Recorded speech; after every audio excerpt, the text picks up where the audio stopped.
अस्सलाम वालेकुम स्टूडेंट्स, क्या हाल है, कैसे हैं? उम्मीद करता हूँ खैरियत से होंगे। This is sir Daniyal Arif और मैथमेटिक्स इंस्ट्रक्टर शाजी एकेडमी के अंदर आपको खुशामदीद। बेटा, आज मैं आप लोगों को सबसे पहले एक चैप्टर पढ़ने से पहले उसका आपको पता होना चाहिए लर्निंग ऑब्जेक्टिव्स क्या होते हैं, कि स्टूडेंट उस पर्टिकुलर चैप्टर को पढ़ने के बाद क्या क्या चीजें सीखता है और क्या क्या चीजें उसको आउटकम पता चलेंगे। तो फर्स्ट ऑफ ऑल आज मैं आपको 9 क्लास के चैप्टर नंबर 1 के बारे में बताने जा रहा हूँ कि 9 क्लास का चैप्टर नंबर 1, जिसको हम real numbers and complex numbers कहते हैं, वो है क्या, इसकी वेटेज क्या है और उसको पढ़ने के बाद आप क्या क्या सीखेंगे। हमारे पास इसकी वेटेज है 7%। 7% ये पेपर के अंदर आएगा, हमारी बुक में भी 7%।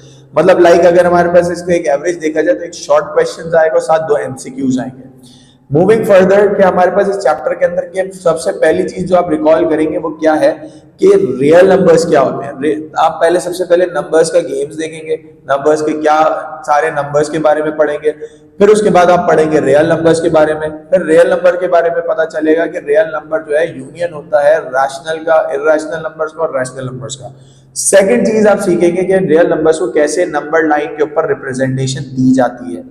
थर्ड थिंग कि भाई नंबर आपके पास क्या कहते हैं, जो ये रियल नंबर है इसको हम मतलब टर्मिनेटिंग और नॉन टर्मिनेटिंग डेसिमल्स का आपके पास कॉन्सेप्ट आपको पता चलेगा कि नंबर लाइन के ऊपर किस तरीके से होता है। आपके पास डेसिमल रिप्रेजेंटेशन ऑफ रैशनल और इरेशनल नंबर्स करेंगे, मतलब आपके पास जो रिप्रेजेंटेशन है आपके पास कि रैशनल की किस तरह होगी, इरेशनल की किस तरह होगी, वो सारा पता चलेगा। प्रॉपर्टीज ऑफ रियल नंबर्स को आप देखेंगे कि रियल नंबर्स की प्रॉपर्टीज क्या होती हैं। सेकंड थिंग आपके पास रेडिकल्स क्या होते हैं, रेडिकेंस क्या होते हैं, मतलब अंडर रूट क्या होते हैं, अंडर रूट के अंदर जो तमाम वैल्यूज होती हैं वो क्या होती हैं। फिर हमारे पास क्या है कि अगर हम बात करें कि अगर हम रेडिकल एंड एक्सपोनेंशियल फॉर्म्स क्या होती है, मतलब रेडिकल फॉर्म क्या होती है, एक्सपोनेंशियल फॉर्म क्या होती है, उसके बारे में बात करेंगे। उसके बाद आपके पास क्या है कि रेडिकल फॉर्म को कैसे एक्सपोनेंट फॉर्म के अंदर कन्वर्ट करते हैं, एक्सपोनेंट फॉर्म को कैसे रेडिकल फॉर्म में कन्वर्ट करते हैं, वो देखेंगे हम लोग। फिर उसके बाद हम लोग ये सीखेंगे कि भाई हमारे पास क्या कहते हैं, बेस क्या होता है, एक्सपोनेंट क्या होती है, ये सारी चीजों के बारे में देखेंगे। लॉज ऑफ एक्सपोनेंट सीखेंगे, लॉज ऑफ रेडिकल सीखेंगे, रियल एक्सपोनेंट देखेंगे।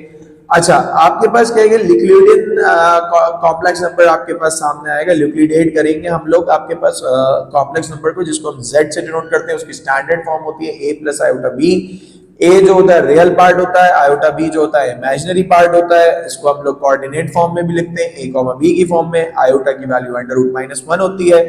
और उसके बाद हमारे पास क्या कहते हैं, conjugate of a complex number का कॉन्सेप्ट हम सीखेंगे। साथ ही साथ आपके पास जो है हमारे जो बेसिक ऑपरेशंस है, जिसमें आपके पास मल्टीप्लिकेशन, एडिशन, सब्ट्रैक्शन, डिवीजन और आपके पास मल्टीप्लिकेटिव इनवर्स, ये सारा हमारे पास इस कॉम्प्लेक्स नंबर का कॉन्सेप्ट इस चैप्टर के अंदर मौजूद है।